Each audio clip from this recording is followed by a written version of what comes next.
future. So I said, that'd be interesting. But at that time I was saying, I hope I don't meet this guy, because he's like an animal. Born of Jamaican descent in London, England, Lennox Lewis spent his youth in Canada. He arrived in Toronto at the age of 12, and it was there that he discovered boxing. Lewis took his time in the amateur ranks and earned 2 trips to the Olympics for Canada, winning gold in 1988. In a way, Lennox was in finishing school when Mike was becoming a global figure. Lennox Lewis was one of the best right-hand punchers in the amateurs. Wells is down.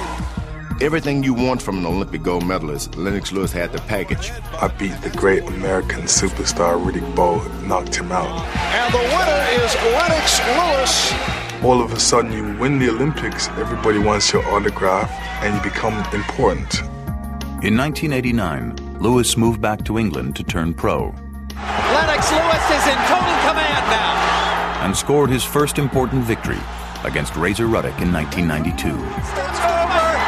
We have a great new heavyweight on the boxing scene. 6 weeks later, with Tyson in prison, Lewis won a vacated title, abandoned by Riddick Bowe, who had no interest after the Olympics in fighting Lewis again. Lennox wants this belt. You must get it out of the garbage, and then we'll be calling him the garbage picker. That was a coward's way out. Why don't you just say you don't want to fight me? Why do you have to go through all that? In his 4th title defense, Lewis would lose the championship to an unremarkable opponent, Oliver McCall. He won it back in a bizarre rematch, but would spend years trying to overcome the stigma of that first loss. That's going to be it. In 1999, Lewis became the undisputed heavyweight champion after defeating Evander Holyfield. And the prospect of a clash with Tyson loomed. Talk to us about your future. I want Tyson. Definitely want Tyson, But in 2001, another unexpected loss to Hasim Rahman would stall his ongoing quest for respect. Between his wavering focus and foreign passport, Lewis was a hard pill to swallow for American fans. The enigma of Lennox is nobody knows really who Lennox is. He's a man with many passports. I was born here, I grew up there, I fought for the Olympic team over here. If you're a citizen of everywhere, you're a citizen of nowhere. The promotion that used him with his pinky sticking up in the air.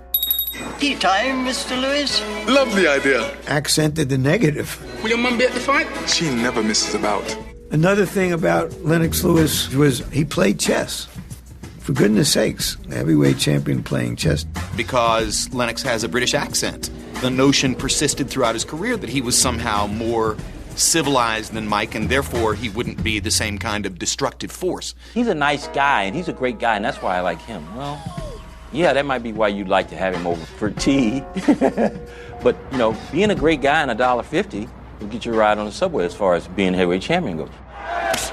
By late 2001, Lewis had regained the title from Rahman, and Lewis and Tyson were the only star heavyweights still standing.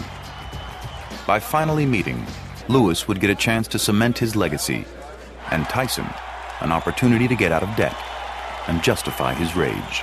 I was going to rip his heart out. I'm the best ever. I'm the most brutal and vicious and most ruthless champion there's ever been. My style is impetuous. My defense is impregnable. And I'm just ferocious. I want your heart. I want to eat his children. Praise be to Allah.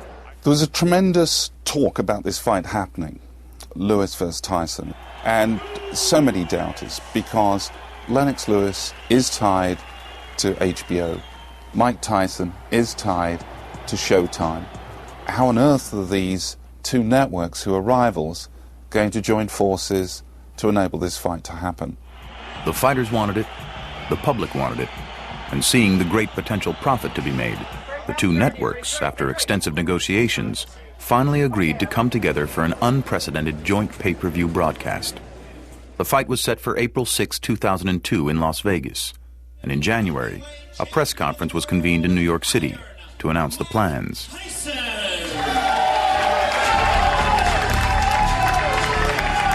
I said to a guy in our entourage, he looks pretty mean there. I mean, he just looks mad. And then as soon as Lennox came out, Mike just came across the stage. He took off his hat, threw it on the ground and started marching over to me. So I'm saying, I don't know what he's doing. My security came out, stopped him, When Mike commenced the punching, Lennox commenced the punching. It was like all free for all. Somebody was biting my leg. I'm like pushing the head, realizing, Tyson's biting my leg. He's biting my leg. I hate getting bit. So part of him was like, I'm gonna hype this fight, but part of him was trying to encourage himself. I am in my 30s.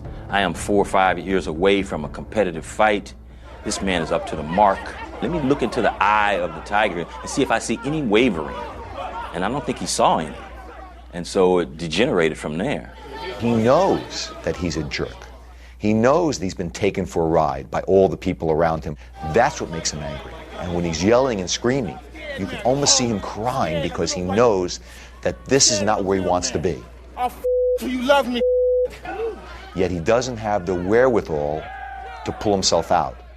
Him and I took a walk outside, and as we're walking down the street, he turns to me. He says, "This is going to make the fight bigger, isn't it?" I said, "Yes, but this isn't what I wanted." And he said, "But it's going to be bigger." And I said, "Yes." 1 week later, as a direct result of the press conference melee, the fight was put in peril when Tyson was denied a boxing license from the state of Nevada. Nevada turning down profit, Las Vegas turning down money on moral grounds. When Nevada turns you down, a place where prostitution's legal, it's a little tough to find some place to go with this fight at that point. Other traditional boxing states also declined, including New Jersey and New York. But after several months of searching, Memphis, Tennessee finally agreed to host the fight, which was rescheduled for June 8, 2002.